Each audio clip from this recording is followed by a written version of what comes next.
We're going to go straight to questions, everybody. We go with that? Yeah, the offensive line, last time we talked to a couple of guys, and they talked about just kind of the challenge you guys presented them after the Texas game. Can you take us through what that was like, I guess, encouraging those guys after that performance and how they played on Saturday against South Carolina?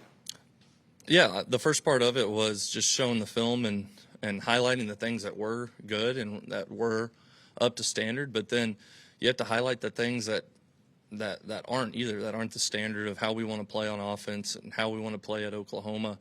And those guys had great humility, taking the coaching with it, and then accepting the challenge of just mindset and mentality of what that position takes. And it was constant throughout the week. It was constant in walkthroughs, us demanding it, the leaders of that group demanding it, carried over into practice, and they took it to the game too. So all the credit to them. They accepted the challenge. They worked their butt off, and they played well on Saturday. Ben, sticking with the offensive line, we talked to Heath last night. Yeah. And just talked about how he's getting more comfortable after coming off the injury. Just what have you seen from him this season, and how much he's improved? I mean, he's improved a lot, and offensive line's a developmental position, because he ain't that old. He's really not. He was hurt throughout spring ball, and so the more time you get, especially at a very developmental position like offensive line, the more reps you get, the more continuity you get with the guy to your left and the guy to your right, because he's a guard. The more continuity you get with that, it only helps everything. You just get more comfortable, you get more confident, which leads to playing faster, and he's done a great job of that. And Heath gets challenged just as much as anybody by Coach Biedenbow, by myself, by Coach Venables, and he hasn't tapped out. He continues to keep on getting better, and he knows that there's stuff that he can still get better at, but it's a very developmental position, and the more reps, the better. So. Yeah, I wanted to ask you about Xavier Robinson. I mean, I know he was banged up early in the year, but what's it say that he's stuck with it, strung together some good practices, and become a guy that you can trust? Yeah, X is a talented ball player. He has a really awesome skill set because he's a big kid, but whenever he gets out, he has really soft hands. He can catch well, has a great catch radius, but he's strong, and he's actually really explosive and fast for how big he is too. And just being able to be healthy and consistently practice, I think it just does wonders for him as a player. But he's been great. He's been great in meetings. He's been great in our pass protection walkthroughs and pass protection in general. He's been great. And so it's just being able to string along consistency for him that he's done a really good job of, and I think has helped elevate his play. So I'm really proud of X. Ben, I'm not looking for game specific, but I'm curious, since Brent's been at the coordinator gig so long and you're still relatively young in your career, I know it's defense and offense, but are there any things that you've picked up from him just in, I don't know, the way he does what he does, prepares the guys, anything like that since you've been alongside him? The thing about Coach Venables is that there is zero stone left unturned. Like he gets those guys ready probably better than anybody I've ever seen in my life, just from, how they walk through, how they practice, and it's 4th and 1. I've said it before about him, but it's 4th and 1 down there all the time. He doesn't let anything go by the wayside, and I really try to be that way. But even being around him, I think, has elevated that aspect of coaching in my own self and my own philosophy. But he's a great leader to the defensive staff. He's a great leader to the players over there. And so anything that I can pull from him in that realm too, because, the biggest thing about this job is getting the kids to play hard, right? Schemes all cool and everything, and execution really helps. But the harder you can get kids to play, more good happens than bad. And I think he has mastered that. He does an unbelievable job for our whole team of motivating them to play hard. But specifically the defense. I mean, those guys bring it. Doesn't matter if it's a good on good period, 7-on-7, a walkthrough, a scout period. Like, later on in the weeks, once I get kind of like the game plan, the hay end in the barn, but the game plan's pretty well set. Like, I go and watch Tuesday and Wednesday practice of the defense. One, I want to see, all right, what are they going to do this week? Like, oh my God, I feel sorry for that guy. Like, but I really see just to see how these guys practice. And I love pulling clips. I love pulling, some of our offensive players into my office and being like, look how hard these guys are going right here, man. Like it's not luck, and so that's something that I've really pulled from him is just his 4th-and-1 mentality, the ability to lead men, and the ability to get these players to play really, really hard. Ben, this might be a shot in the dark, and if it is, that's fine. If the answer is not really, it's okay. But as a young offensive guy, the last few years, looking at what everybody's doing, did Lane Kiffin ever catch your eye? And what have you, if so, what have you thought about his career as an offensive mind in this camp? Yeah, he has a really impressive track record just throughout his entire career of offensive football. And, I've been asked before kind of what's my philosophy on the offensive position. I think you have to constantly evolve, and I think that goes with watching what, the best in the country do on a weekly basis or a yearly basis. And so, absolutely, I've sat there and I've studied stuff that Coach Kiffin has done. He does a great job. Their offense coordinator, Weiss, does a great job too. So yeah, I mean, he's had an awesome career with offenses, and there's always things that I think you can pull. And maybe does it fit what we do or does it not? You have to decide that. But he's been really successful. Yeah, Ben, against South Carolina, we didn't see you guys throw the ball down the field a ton, but you guys were able to run the ball and still move the ball that way. Mm-hmm. So when you go into this weekend, what's the balance between, finding something that works and sticking with it, like the run game, versus, being aggressive, taking shots through the air? Yeah, it's a game-by-game basis, You ultimately have to do what calls to win the game. And sometimes you don't know that until you really get into the game. I've had plenty of games in my career where I went into it thinking I was about to do this the entire time and complete 180 because the defense does, something different. Cool. Hey guys, we're going to go do this. And we've won plenty of games doing that. And, but it's just a game by game basis. It's the flow of the game. But you definitely want to be efficient in both, whatever you decide to do. If it's running the ball or throwing the ball down the field, the biggest thing is you want to be efficient and move the ball down the field. How important was Saturday, just running the ball like that, the way you guys have, just carrying that momentum, giving you guys that kind of baseline, and having that momentum? I've said before, running the ball, it makes everything easier. It makes number 10's life easier. It makes my life easier as a play caller. It makes those receivers' lives easier.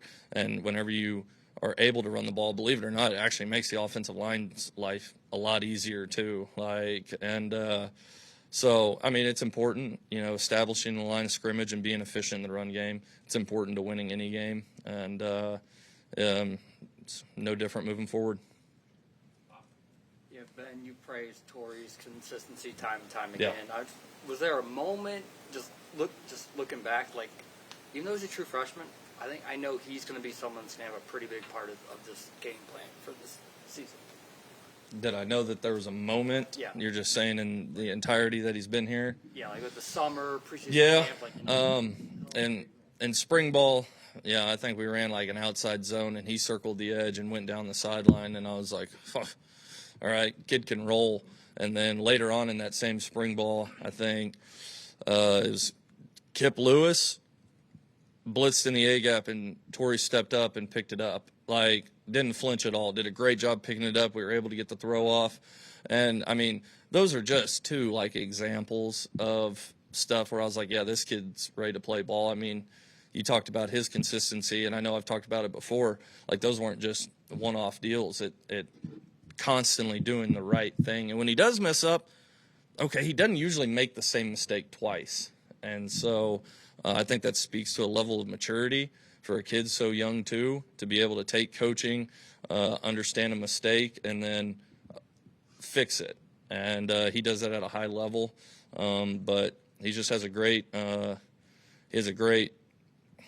don't know what the word I'm trying to say here is. I ain't that smart, but he's got a great I want to say mindset, but there's another word. He just has a great way that he carries himself, and his process, his preparation, his gameplay, and so yeah, Torrey's a stud.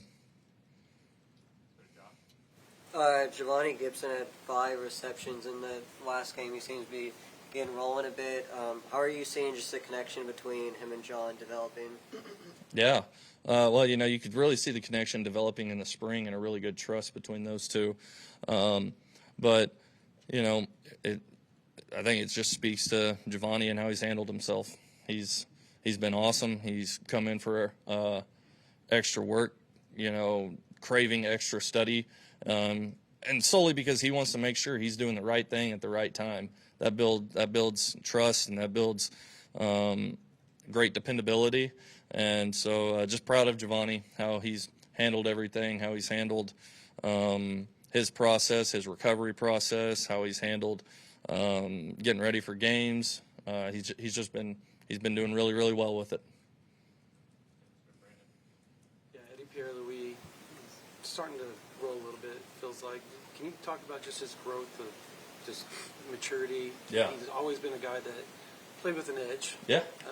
Got him in trouble a little bit sometimes on the field, but the balance of just the maturity of his, I guess, the mental aspect of learning the offense, and being able to do what he needs to do while keeping that edge and not being just too overzealous, I guess, on the field. Yeah, well, Eddie's a fun kid to be around.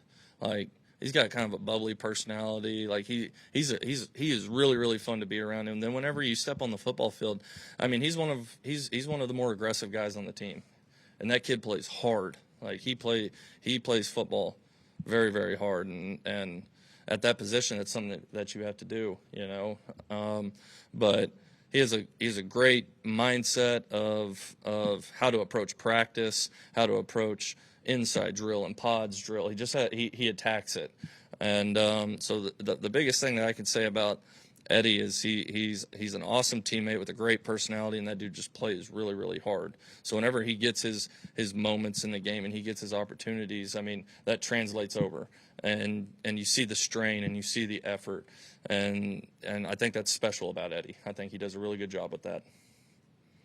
Right side, second row, Ryan Chapman. Talking to John, he's talked about this a couple of times, that not that he doesn't trust his teammates, but sometimes he has this, like, he puts the weight of the world on his shoulders type of, like, mentality. How do you balance that out as far as keeping him in check sometimes and just staying grounded? And how much does a performance like this last week, where you didn't have to throw for 270 and you still have a comfortable road win, help kind of build that trust and foundation of, like, yeah, everybody's got it, you don't have to do everything type thing? Yeah, for starters, John, it's like if you said, oh man, that's something that hinders him, it is that. And I don't think any coach in the world would be like, I don't love that about him, because I do love that about him. He cares, and he has so much pride in this team and this offense, and believes in himself so much that he does want to carry the weight of the world, But John is really, really good at taking a step back and understanding that if he just does his job, really good things happen. And, I thought he did that really well last week. I thought his eyes, his footwork, his decision-making was so good.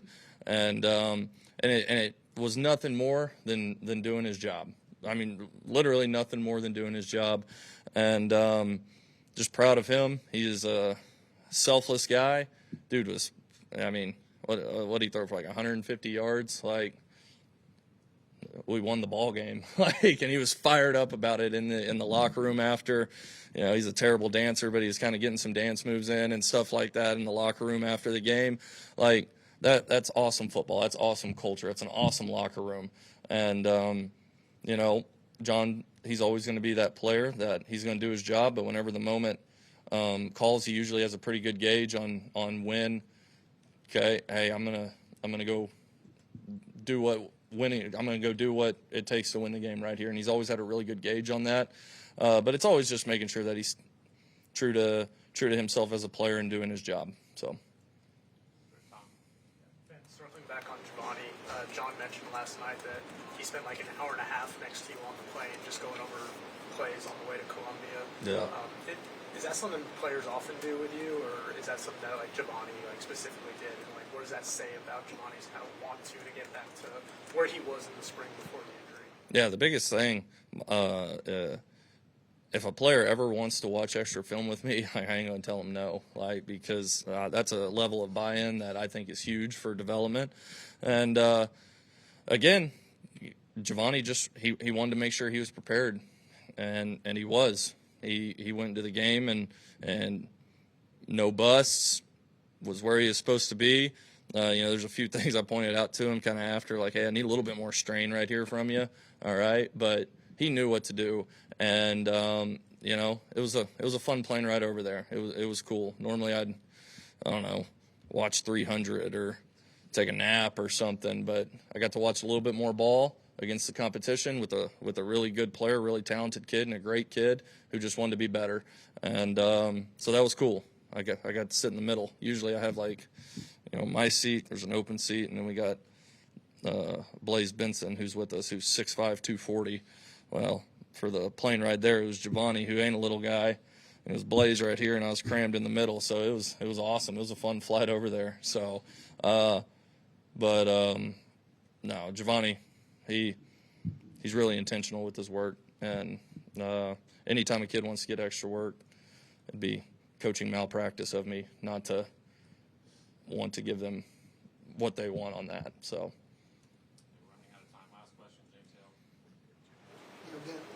The Ole Miss defensive coordinator's been around for a while, so I don't know how much you can learn from just watching everything that he does, but you kind of do a deep dive and tell us what you think about Ole Miss and defense. Yeah, on defense, their defensive front, I think, is really good. They have 2 D tackles. This one guy is massive. He's like 6'8", like 330. Like, dude is huge, and he has a really good motor about him.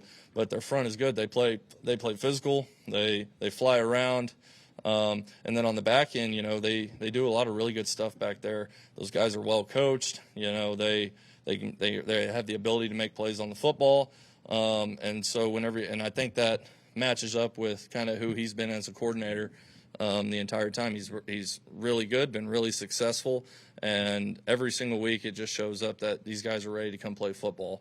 And I think that's a mark of a really good coach. If you get your guys consistently every week to play hard and ready to play ball within your scheme, then that's impressive to me, and he seems to do that. Yeah, Boomer.